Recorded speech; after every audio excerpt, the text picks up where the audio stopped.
आप देख रहे हैं राष्ट्रीय हिंदी न्यूज। पश्चिम बंगाल में हो रही हिंसा कोई बहुत बड़ी घटना नहीं, वह छोटी घटना है। छोटी मोटी घटना होती रहती हैं। सपा के राष्ट्रीय सचिव अवलेश सिंह का बड़ा बयान। खबर यूपी के बलिया में समाजवादी पार्टी के राष्ट्रीय सचिव अवलेश सिंह ने पश्चिम बंगाल में हो रही हिंसा पर दिया बड़ा बयान। कहा, पश्चिम बंगाल में हो रही हिंसा कोई बहुत बड़ी घटना नहीं है, वह छोटी घटना है। छोटी मोटी घटना होती रहती है, ऐसी हिंसा कहाँ नहीं होती है, यूपी में भी होती है। तो वही सपा के राष्ट्रीय अध्यक्ष अखिलेश यादव की सुरक्षा पर भी उठाया सवाल। कहा, अखिलेश यादव बीजेपी से ही है जान का खतरा। अखिलेश यादव देश के भावी प्रधानमंत्री हैं, इसलिए प्रधानमंत्री की तर्ज पर उन्हें भी एनएसजी सुरक्षा दी जाए। वह गृह मंत्री को पत्र लिखकर एनएसजी सुरक्षा की मांग किया है। जी नेताजी, किस तरह का पत्र आपने गृह मंत्री को लिखा है और क्या मांग किया है उसमें? हमारे नेता आदरणीय राष्ट्रीय अध्यक्ष जी जो अखिलेश जी हैं, उनकी सुरक्षा को देखते हुए पूरे देश में जो भारतीय जनता पार्टी के सांप्रदायिक लोग हैं, जो उनके विषय में अभद्र टिप्पणी कर रहे हैं और जिस तरह की धमकियां उनको दे रहे हैं, उस संबंध में हमने गृह मंत्री को पत्र लिखा है कि उनकी सुरक्षा जो पहले एनएसजी थी, उनको एनएसजी की सुविधा मुहैया कराया जाए, सुरक्षा कराया जाए।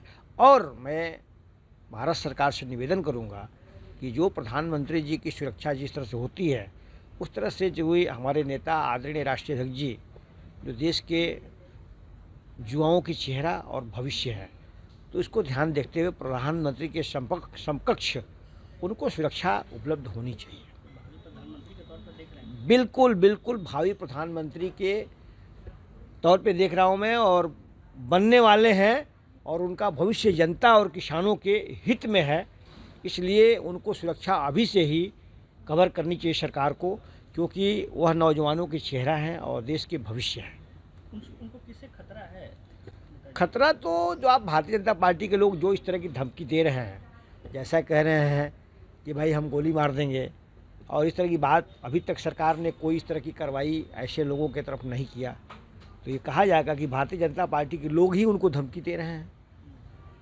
तो स्पष्ट दिख रहा है। भारतीय जनता पार्टी का वहाँ शासन काल है बंगाल में, और जिस तरह से घटनाएं हो रही हैं वक्त को लेकर के, जिस तरह से वहाँ विरोध और आगजनी और तमाम हिंसा हो रही है, क्या आपको नहीं लगता कि ममता बनर्जी वहाँ फेलियर है, सरकार वहाँ फेलियर है? बिल्कुल फेलियर नहीं है। भारतीय जनता पार्टी के लोग हवा दे रहे हैं, जैसे पूरे देश में सांप्रदायिक वातावरण फैलाने का, कि हवा दो ताकि हमारे को सत्ता मिल जाए, ज़मीनी हकीकत मिल जाए, लेकिन ऐसा कुछ भी नहीं है। वहाँ कोई हिंसा नहीं हो रही? कोई थोड़ा बहुत हिंसा कहाँ उत्तर प्रदेश में नहीं हो रही है। उत्तर प्रदेश में लोग नहीं कर रहे हैं, सांप्रदायिक वातावरण फैला रहे हैं, किसी को कुछ भी कह दे रहे हैं, कुछ नहीं हो रहा है। उसी तरह से छिटफुट घटनाएं होती रहती हैं, छोटी घटनाएं हो रही है, और क्या, बहुत बड़ी घटनाएं नहीं हो रही हैं। और ममता जी को जो जनादेश मिला है, पहले भी मिला था, 19-20 में मिला था और 24 में मिला था। बिना हिंदुत्व के लोगों के वर्चस्व के चलते इतना बड़ा जनादेश किसी को नहीं मिलता है। सिर्फ भारतीय जनता पार्टी के लोग सांप्रदायिक वातावरण फैलाने के लिए, अफवाह फैलाने के लिए इस तरह की बात अफवाहें करते रहते हैं। रिपोर्टर अमित कुमार।